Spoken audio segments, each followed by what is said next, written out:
दोस्तों, अक्सर मुझे ये कमेंट आता है कि मेरा जो पार्टनर है ना वो किसी और को चाहने लग गया है, किसी और से वो बात करने लग गए हैं, मुझे इग्नोर कर रहे हैं, मुझे प्यार नहीं कर रहे हैं। तो हम कैसे इस सिचुएशन को हैंडल करें, कैसे हम अपने पार्टनर को पहले जैसा बना सके, फिर उनको वापस पा सके। तो इस वीडियो में इस प्रॉब्लम का सल्यूशन है। वीडियो को पूरा वॉच करना, नहीं तो आपको समझ में नहीं आएगा।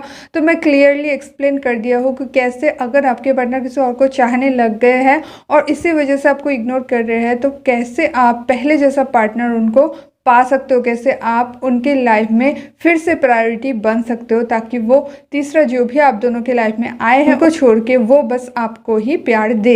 ये वीडियो बहुत ही ज़्यादा इंपॉर्टेंट है, तो चलिए इसको शुरू करते हैं। ज़रा ध्यान से सुनिएगा, समझिएगा, फिर इसको अपने लाइफ में अप्लाई करना। तो पहली जो बात है, आप लोग कुछ गलती कर देते हो, तो मैं आपको बताऊंगी क्या गलती आप करते हो, नहीं करना है और आपको क्या करना है। गलती ये करते हो, आप लोग झगड़ा करते हो। जैसे आपको पता चलता है कि वो किसी और से बात करने लग गए हैं या फिर वो किसी और से और को चाहने लगे, किसी और से बात कर रहे, मिल रहे, तो आप लोग झगड़ा करना स्टार्ट कर देते हो। तुम ऐसा कैसे कर सकते हो, मेरे साथ होते हुए भी मुझे क्यों धोखा दिया, ये वो फलाना फलाना। आप लोग ऐसे झगड़ लेते हो। तो आपको झगड़ा नहीं करना, ये आपकी पहली गलती है। अगर जैसे आप झगड़ा करोगे ना, तो वो तो वैसे आपके ऊपर से थोड़ा बहुत तो इंटरेस्ट उनका कम हुआ है, तभी ना कोई तीसरा आया है। ये बात आपको समझनी पड़ेगी। ये एकदम गहरा साइकोलॉजिकल पॉइंट है, इसको अच्छे से समझिए कि अगर वो आपके ऊपर पहले जैसा इंटरेस्ट उनका रहता तो कोई तीसरा आता ही नहीं। अब जब तीसरा आ गया है, इसका मतलब ये है कि आपके ऊपर से उनका इंटरेस्ट थोड़ा बहुत कम हुआ है, चाहे वो किसी भी रीज़न से हुआ हो।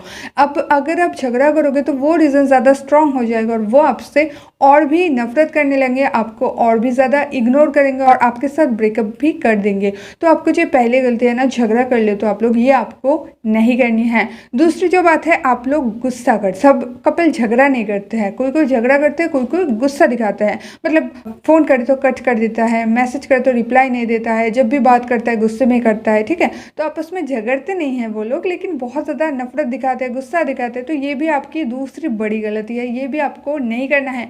हमेशा याद रखना, जब भी पार्टनर किसी और की तरफ अट्रैक्ट हुआ ही है, तब अगर आप ये सारी गलती करते हो तो इसका मतलब आप खुद ही अपने पैर पे कुल्हाड़ी मार देते हो और आप उनका ब्रेकअप का रास्ता जो है वो और क्लियर कर देते हो। तो आपको ये दूसरा गलती जो है, गुस्सा दिखाना, गुस्सा करना, नफरत करना, ये भी आपको नहीं करनी है।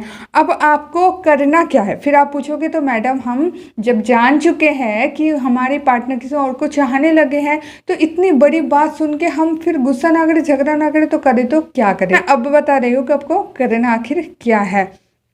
आपको ना अपनी जो सप्लाई है वो कम कर देनी है। अब सप्लाई मतलब क्या, सप्लाई मतलब ये है कि आप जैसे उनसे ज़्यादा बात करते थे वो करना कम कर दो, आप जैसे उनको ज़्यादा मैसेज करते थे वो करना कम कर दो, आप उनसे मिलते थे वो कम कर दो, आप जितनी भी तरह से उनको सप्लाई देते थे अपने आप को, वो सारे आप कम कर दो, ठीक है। मैसेज कम कर दो, बात करना कम कर दो, मिलना कम कर दो। अगर खुद से कॉल करते थे वो एकदम बंद कर दो, अगर वो कॉल करे तो ही बात करो, लेकिन बहुत कम। ऐसे करके अपनी जो सप्लाई है वो धीरे धीरे धीरे आप कम करते जाओ, ताकि उनको ये बात खटके कि आखिर हो क्या गया, इसको पता तो नहीं चल गया, ठीक है।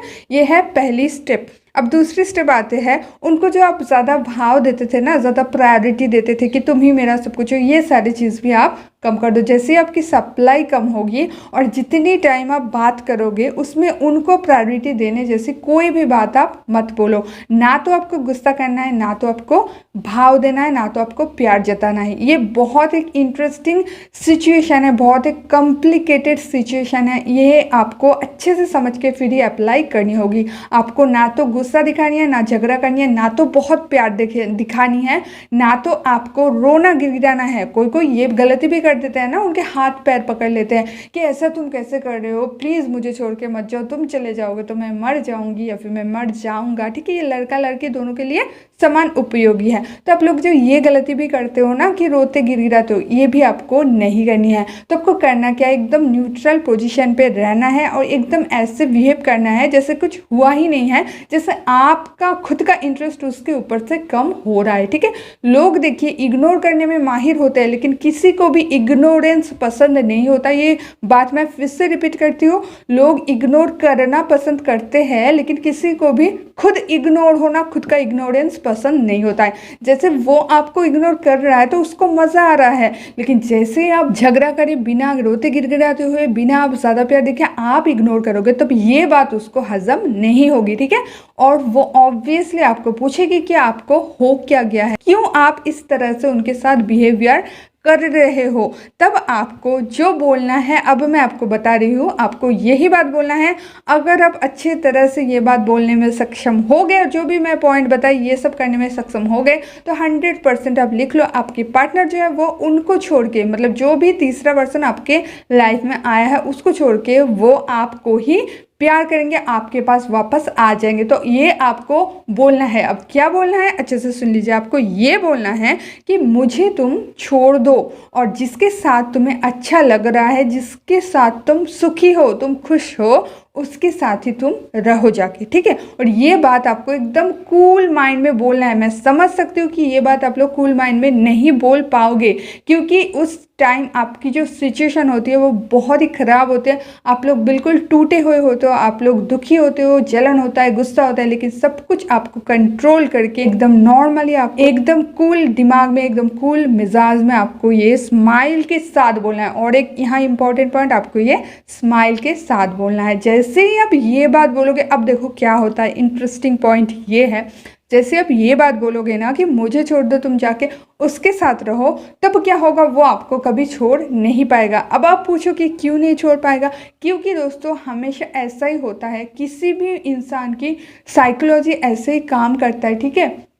आप जिस भी चीज़ के लिए उनको मना करोगे वो वही काम ज़्यादा करेंगे। आप बच्चों को तो देख ही चुके होंगे, जो भी काम आप मना करते हो कि बेटा वहाँ मत जाना, बच्चे वहाँ ही जरूर जाते हैं और जल्दी से जाते हैं, ठीक है। आप अगर मना करते हो कि ये काम मत करो, तो वो वही काम ज़्यादा करते हैं। तो ऐसे करके, ये बस बच्चे की साइकोलॉजी नहीं है, ये सबकी साइकोलॉजी, पूरा ह्यूमन, पूरा वर्ल्ड में जितना भी ह्यूमन है ना, सबका साइकोलॉजी है। अगर आप किसी भी चीज़ के लिए उनको रोकोगे, टोकोगे, मना करोगे, वो वही चीज़ ज़्यादा करेगा। इसीलिए ना मैं पहले आपको बोली कि आपको गुस्सा झगड़ा नहीं करना है, रोकना टोकना नहीं है। अगर आप रोकोगे टोकोगे कि उसके पास मत जाओ, उसके साथ ये मत करो, वो मत करो, मेरे साथ ही आप प्यार करो, तो वो काम ज़्यादा करेगा। मतलब कि उसके जो नए पार्टनर आए हैं उसके तरफ वो ज़्यादा अट्रैक्ट होगा। तो आपको ये सारे हरकतें नहीं करनी है। मैं आपको जो भी सिखाती हूँ ना, पूरा साइकोलॉजी के आधार पर सिखाती हूँ, जो कि एकदम वर्क करेगा, ठीक है। तो आपको ये करना है, ये बोलना है कि तुम मुझे छोड़ दो, जिसके साथ तुम्हें अच्छा लगता है उसके साथ जाके तुम खुश रहो। ये बोलना है आपको स्माइल के साथ। तो फिर उनको बहुत ज़्यादा ये खटकेगा कि आप उनको छोड़ रहे हो, आप उनको अपने साथ रहने के लिए मना कर रहे हो। तो उनके लिए एक चैलेंज बन जाएगा कि आपके साथ रहना। फिर धीरे धीरे, और इसके साथ आपको ये काम भी कंटिन्यूअसली करते रहना है। अपने सप्लाई कम देनी है, उनको भाव कम देनी है, ठीक है। उनसे झगड़ा नहीं करनी, ये सारे काम इसके साथ ही आपको करते रहना होगा, ठीक है। इसी वजह से क्या होगा, वो उस पार्टनर को छोड़ के आपके पास फिर से रिटर्न आ जाएगा। एकदम साइकोलॉजिकल पॉइंट, अगर आप पूरा वीडियो सुने हो ध्यान से, तो आप ये 100% कर पाओगे, और आप अपने लाइफ में इसको अप्लाई करके देखना। फिर आप देखोगे कि कैसे आपकी जो पार्टनर, जो किसी और के लिए आपको इग्नोर कर रहा था इतने दिन, वो रोते हुए आपके पास वापस आएंगे, आपके प्यार पाने के लिए वो तरसेंगे। लेकिन जो भी मैं बताई उसको ध्यान से समझ के आपको एकदम पॉइंट टू पॉइंट और स्टेप बाय स्टेप आपको अप्लाई करना होगा, तभी ये संभव होगा, नहीं तो नहीं होगा। तो अगर आप पूरा वीडियो नहीं देखे हो तो मैं स्ट्रांगली रिकमेंड करूँगी फिर से वापस जाओ, पूरा वीडियो थोड़ा ध्यान से सुन लो, जान लो, ताकि आप ये अप्लाई करोगे और आपको एकदम 100% रिजल्ट मिल जाए।